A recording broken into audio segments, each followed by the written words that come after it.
guys, how's it going? It's time to finally get back to work on this guitar, this kit build. As you can probably tell, we've had a change in venue, which is why it's taken me so bloody long to get back to this, because we just moved the warehouse, which you'll know if you've been watching my recent stuff, and it's been crazy. Anyway, today it's time to polish up these frets. So we did some work last time, sorting out the edges so that it's more comfortable, and now they need to be polished. Now I've done a couple videos related to this.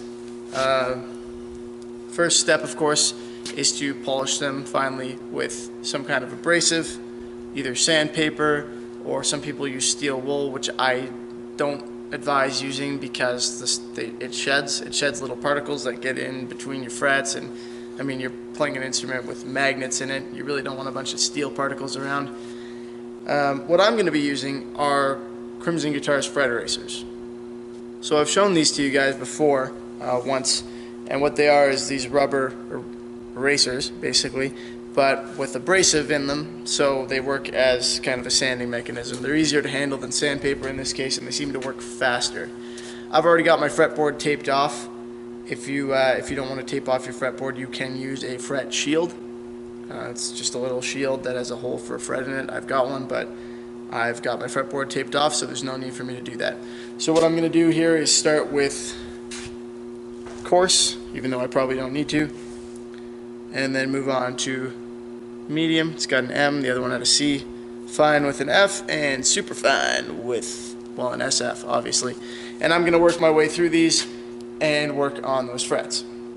So really all you're doing here is going over the frets pretty aggressively with those fret erasers, or with your sandpaper if that's what you happen to be using, or with your steel wool if you're not a very good listener. Anyway, yeah, so you go back and forth over the frets and just rub them. Don't focus exclusively on the tops of the frets, which might be a temptation. Try and kind of get the whole upper crown surface if you can. You don't really want to flatten off the top of the frets. The idea behind a fret is that it has that crown to it, which allows it to intonate properly when you push down. So start with your coarsest version. If you're doing sandpaper, you don't need to start really coarse. I mean, I'd probably go with 800 or 1000 grit and just work my way up to 2000 or 2500 or something like that. As with polishing clear coat, the finer you go, the better. So here, obviously, I went all the way up to their super fine.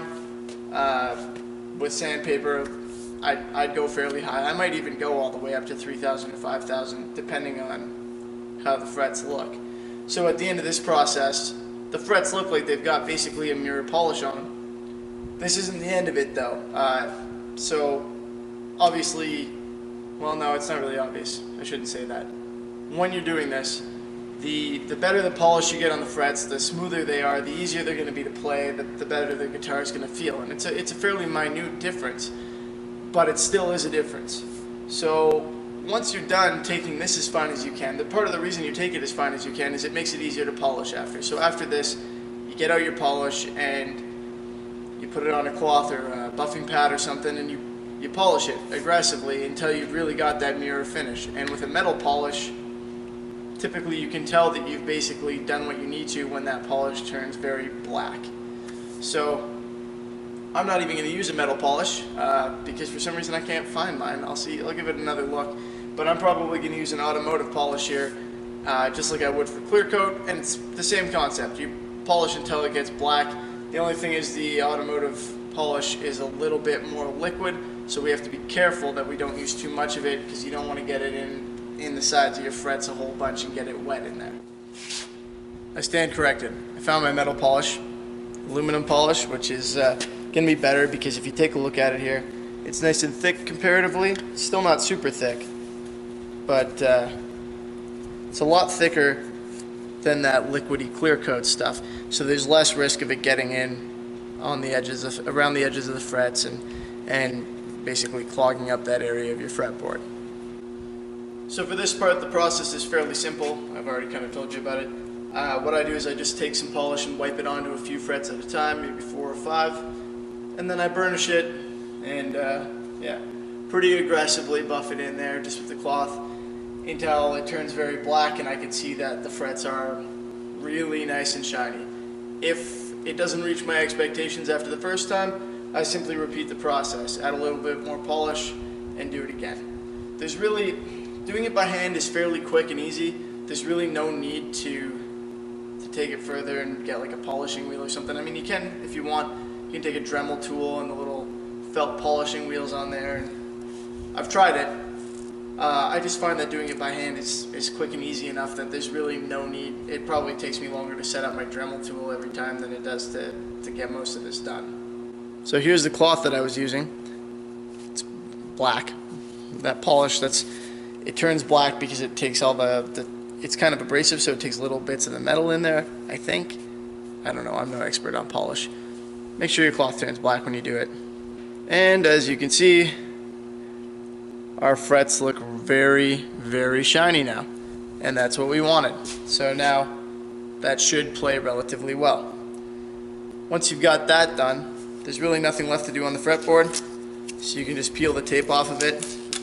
And I showed you guys the taping method to make it a little bit easier by putting the one down the side first. Unfortunately, this tape's been on here longer than it should have.